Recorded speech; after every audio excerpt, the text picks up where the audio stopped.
As possibilidades de ganhos concretos nas áreas econômica, científica e tecnológica levaram à assinatura de mais de 20 atos bilaterais com a China ao longo da década de 80, permitindo também a institucionalização das relações e o enquadramento de algumas ações futuras. Referente ao período de 80 a 90, a pauta exportadora brasileira se concentrou em produtos manufaturados e semimanufaturados, com produtos como minérios e produtos siderúrgicos, aço e ferro-gusa, fibras têxteis sintéticas, produtos químicos orgânicos, além de algodão, açúcar, soja, sisal, cacau, madeira e celulose e óleo de soja, dentre os produtos exportados pelo Brasil, e produtos químicos, farmacêuticos e petróleo, dentre os importados da China. Os produtos básicos, lá em 85, representavam 6% da exportação brasileira, os semimanufaturados cerca de 30% e os manufaturados mais de 63%. Já em 91, esse quadro começa a mudar. Os básicos começam a representar mais de 40% das exportações brasileiras, os semimanufaturados 25% e os produtos manufaturados decaem para 32%. O volume total de comércio nas duas direções passou de cerca de 134 milhões de dólares em 78 para aproximadamente 775 milhões de dólares em 83. Ainda assim, e apesar da instauração da democracia do Brasil em 85 e da abertura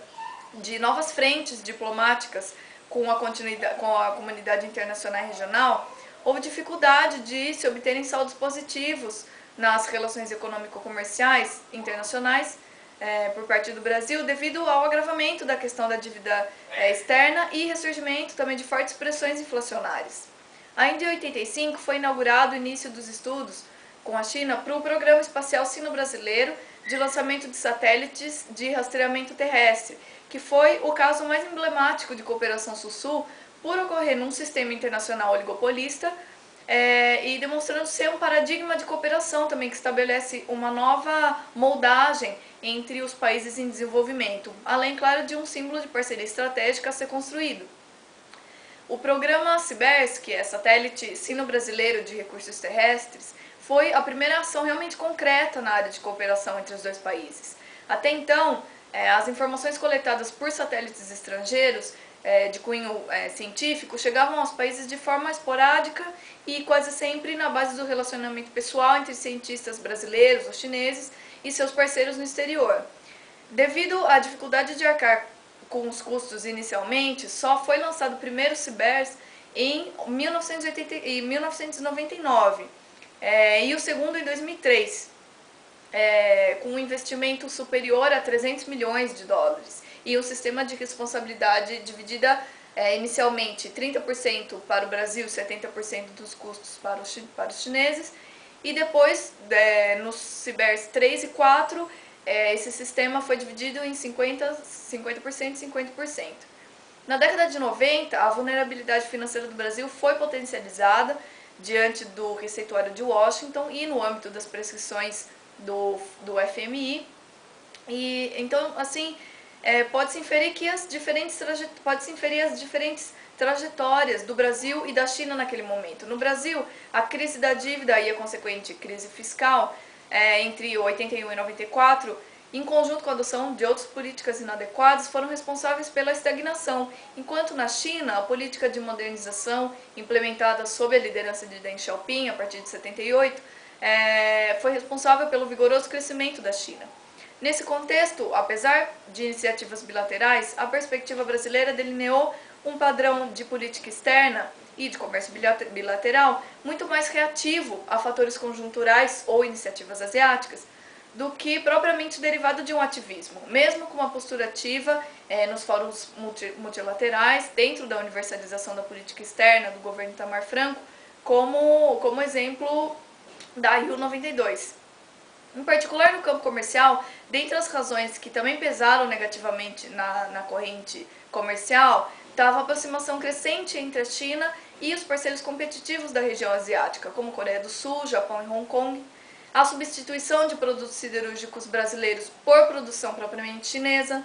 a necessidade de diminuir os déficits chineses com o Brasil, como condição para aumentar também a corrente comercial, o preço pouco competitivo do petróleo chinês, até então importado pelo Brasil, pouca presença tanto de tradings quanto de outras empresas exportadoras brasileiras em solo chinês, a falta de disponibilidade também de oferta exportável de determinados produtos brasileiros. Perante o fim do equilíbrio de poder da Guerra Fria e a necessidade de dar prosseguimento ao projeto de modernização, a China inaugurou uma nova plataforma de aceleração e ampliação do seu processo de reforma e abertura. A importância adquirida pelos fatores econômicos no cenário internacional também despertou novos interesses e abriu diversas possibilidades de manobra para a China, que, de forma geral, tinha com o Brasil a identificação partilhada de países em desenvolvimento que buscavam um maior engajamento e autonomia na arena internacional. Nesse sentido, as visitas de alto nível foram intensificadas. A partir de 93, o governo Itamar Franco imprimiu um novo ímpeto ao relacionamento com a China, seja no plano bilateral, a exemplo do interesse em dar continuidade ao projeto de construção conjunta de satélites, superadas as dificuldades financeiras iniciais, seja no multilateral, com vistas em particular à coordenação de esforços para a reestruturação do Conselho de Segurança na ONU. Em maio de 93, na ocasião da visita do primeiro-ministro e do vice-primeiro-ministro chinês ao Brasil, o relacionamento sino-brasileiro foi qualificado por Zhu Rongji, o vice-primeiro-ministro chinês, como uma parceria estratégica. Apesar de a diplomacia brasileira ainda não ter apresentado um conceito definido para a categoria de parceria estratégica dentro do universo das suas relações bilaterais até hoje, há esforços no sentido de dotar o termo certa inteligibilidade, dado o fato de que a parceria estratégica sino-brasileira se insere num contexto em que há o surgimento de novos atores internacionais conjugado com novos temas da agenda internacional, que reativou, de um lado, a necessidade de construção de alianças operacionais ou parcerias estratégicas, e de outro, a própria cooperação na área científico-tecnológica com a intenção de superar as limitações do seu acesso.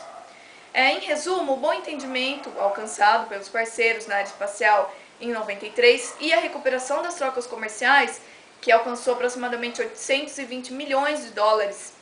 em exportações do lado brasileiro e 460 milhões em importações, colaboraram muito para que as relações sino-brasileiras fossem alçadas a esse novo patamar de entendimento, sobre o qual eu vou falar no próximo bloco.